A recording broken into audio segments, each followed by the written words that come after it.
अनुशाली मनसे विभागाध्यक्ष चांदिवली विधानसभा मनसे, माझ्यासोबत स्थानिक सचिव संजय मुळे, उपविभागाध्यक्ष रवी मालुसरे, शाखाध्यक्ष अमित राणे, शाखाध्यक्ष राकेश राठे, शुभम राव राणे, शुभम कदम आणि सर्व कार्यकर्ते.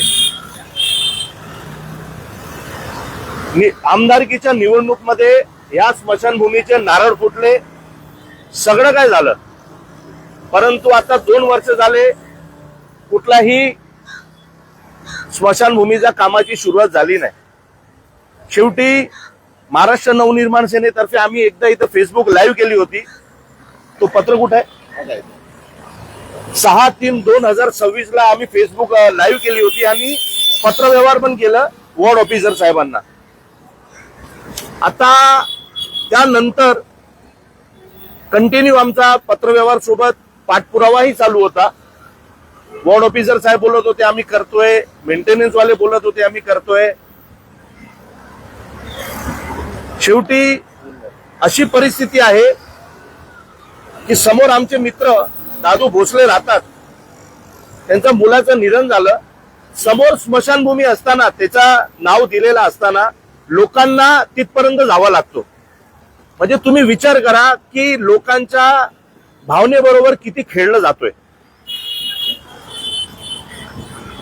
3 महिने झाले आमचा पत्रव्यवहार चालू आहे आणि मला एवढंही समजलं की तिथं आपण बघू शकता एवढा मोठा बॅनर लावला आहे. प्रकाश देवजी मोरे स्थानिक नगरसेवक आहेत, त्यांनीही पाठपुरावा केला, अधिकाऱ्यांनी सांगितलं धावपळ करतायत.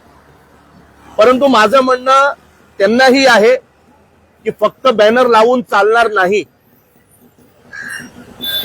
श्रेय ज्यांना घ्यायचंय त्यांना घेऊ द्या, आम्हाला काही प्रॉब्लेम नाहीये. कारण आयुक्तांनी, एलवॉर्ड आयुक्तांनी मुंबई आयुक्तांना पत्र लिहिलंय की या स्मशानभूमीचं काम लवकरात लवकर करावं. 10 जूनला तो पत्र गेलेला आहे की लवकरात लवकर हा काम करावं.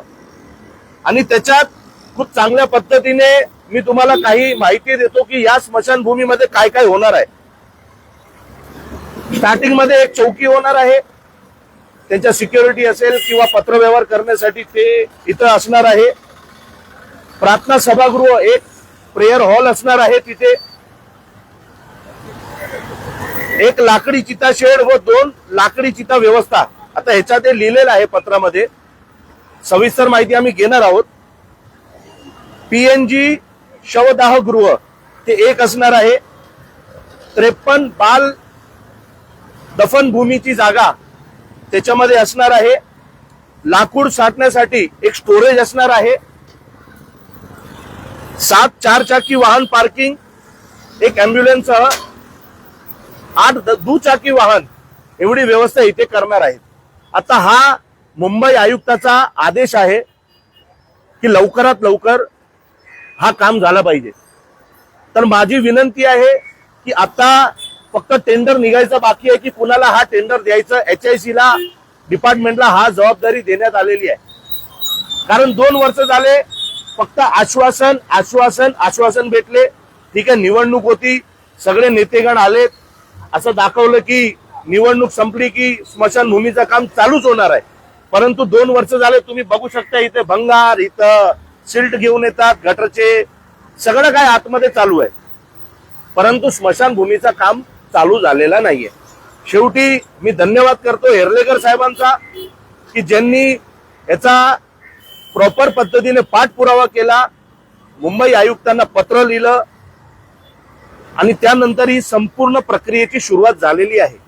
फक्त चांदिवली विधानसभेच्या जनतेला मी हे सांगू इच्छितो की महाराष्ट्र नवनिर्माण सेना चांदिवली विधानसभेची पूर्ण टीम या स्मशानभूमीच्या पाठीमागे लागलेली आहे.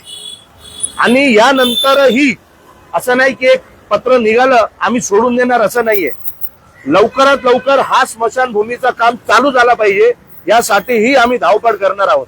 आणि मी स्थानिक नगरसेवक प्रकाश देवजी मोरे यांनाही सांगतोय की आपण ज्या पद्धतीने एवढा मोठा बॅनर लावलाय त्याच्यामध्ये जे जे लिहिलंय ते झालं पाहिजे. कारण जनतेने तुम्हाला निवडून दिलेलं आहे, महानगरपालिकेची खुर्चीवर तुम्हाला बसवलं आहे, तर तुमची तेवढी जबाबदारी आहे जेवढं आम्ही करतोय. आम्ही विरोधी पक्षामध्ये आहोत, आम्ही सत्तेमध्ये नाहीये, तरी पण आम्ही इथपर्यंत हा पत्रव्यवहार घेऊन आलोय. माझी विनंती आहे, आपणही योग्य पद्धतीने याचा पाठपुरावा करावा. कारण इकडची समोरची जी जनता आहे, असलपा, कुलकर्णीवाडी, संघर्षनगर, मोईली विलेज, नहार, लेखोम, या सगळ्यांना स्मशानभूमी असताना तिथपर्यंत एक उदाहरण मी दिलंय तुम्हाला. जर स्मशानभूमी समोर असती तर समोरून डायरेक्ट इथं आले असते, परंतु पूर्ण साकी नाका, मरोल एवढा फिरून सातबाग पर्यंत जावा लागतो. तर माझी विनंती आहे, सन्माननीय एर्लेकर साहेब, आपण ज्या पद्धतीने पत्रव्यवहार चांगल्या पद्धतीने केलाय तसंच पुढे राहू द्या. महाराष्ट्र नवनिर्माण सेना चांगला काम आपण करणार तर आपला कौतुकही करणार. तर परत एकदा आम्ही एलवॉर्डचा आम्ही धन्यवाद करतो, अश्विनी भिडे मॅडमचा आम्ही धन्यवाद करतो की त्यांनी ताबडतोब सांगायला आम्ही इथं आलेलो आहोत. याची सुरुवात झाली नाही आणि फक्त आश्वासन जे भेटले होते, जर हे ते आश्वासन असतील तर आम्ही आता यानंतर इथे बसणार आहोत, इथे आंदोलन